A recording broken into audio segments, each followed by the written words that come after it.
Good morning, I'm Brian Reagan. This is Tyler Kelly. And even though we're looking at the same passage, we're going to say a few other things today that we did not say yesterday. So Tyler, Exodus 12:12. For I will pass through the land of Egypt on that night, and will strike all the firstborn in the land of Egypt, both man and beast, and against all the gods of Egypt I will execute judgment. I am the Lord. All right. So, different Christians, when I start talking about the blessing of the Lord, people say, well, you know, brother, XYZ, blah, blah, blah, these bad things, you know, it affects us too. You're right. When the land within which God's children lives is in rebellion to God, there are a lot of things that will be more difficult on the children of God. But it does not change that the children of God remain blessed. The challenge is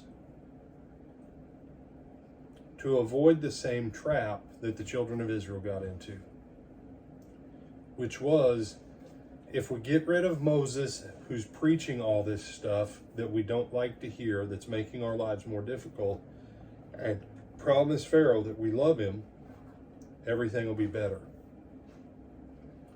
This is always the deception that the children of God give themselves, by which they delude themselves, which is, if we'll just say what the government and what the children of the devil want to hear, we'll be able to be at peace with them.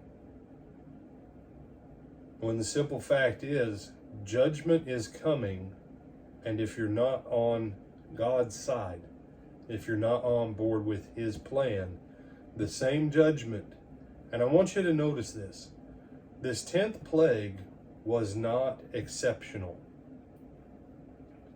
Now some of you go, what? There was not an exception. The other plagues, God makes the difference. The only things that makes the difference on this plague, The Israelites making a choice and doing what they're told. yeah, the Israelites making that choice, doing what they're told. That's what Tyler just said. Applying the blood of the Lamb and passing through the blood of the Lamb and staying under the protection of the blood of the Lamb.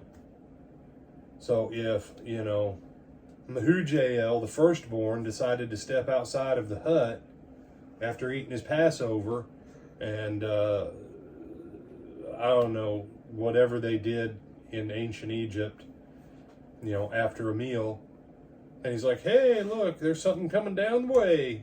I think I'm going to stay outside and watch it. Well, he's dead. Why? Because he didn't listen to the Lord. Sometimes the blessing of the Lord is stay where you're told to stay put. In emergency management circles, it's called shelter in place. Stay where you're at with the protection I've given you.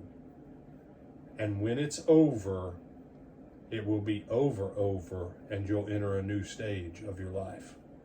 But you've got to do what he tells you. This one event says that God isn't going to make allegiances with the kingdoms of men or their gods. Doesn't matter what name the nation has. The children of God have to decide. They're going to do what God says. They're going to do what he says, where he says, the way he says it, so that he can bless them and protect them, so that he can bring them to a better place as time goes on. But if you jump and you decide to say, you know, you're going to go down with the Egyptians. Whatever name they're called by. Democrat, Republican, Communist, Socialist, doesn't matter. All of those things are all false hopes of men. So, other thoughts, my brother? No, sir. With that, Tyler, when do we hope to see him again? Tonight at 7 o'clock at the Lake Butler Church of Christ in Lake Butler, Florida, either in person or on our live stream. For our series hosted by Brother Ronnie Keller, one of our elders, called The Sayings of Jesus. Sayings of Jesus. See you tonight.